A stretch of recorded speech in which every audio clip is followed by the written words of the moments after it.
Belə hökumət, belə dövlət dünyada, yer üzündə eşitməmişik. 80 yaşım var. Bu yaşa qədər yaşamışam. Belə özbaşınalıq, belə qanunsuzluq, belə vicdanlığını itirmiş adamları görməmişəm. Nifrət olsun belə vicdansızlara. Analara dərd verirsiniz.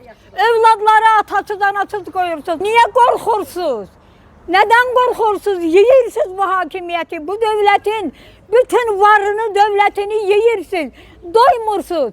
Haqsızı deyənləri də türmələrə salırsınız ki, mən nə istəyirəm, onu eləyirəm. Siz tutun, danışmayın. Axı bu uşaqda nə günah görürsünüz? Sülh istəyəni bəyəm 16 il cəzalandırarlar. Dəhşət. Bu ağla sığmaz bir şeydir axı. Bunu heç olmasa deyin, onun günahı nədədirsə də sübut eləyin. Deyin ki, filan silah anbarını ermənilərə göstərmişsən, ya bombalamısan, ermənilərin xeyrinə nəsə eləmişsən ki, sən vətən xainisən. Ona görə də sən, bax bu sübuta yetirilib, ona görə səni 16 il veririk. Videolarımızı vaxtında izləmək üçün Baku Times şəbəkəsinə abunə olub bildirimləri açmağı unutmayın.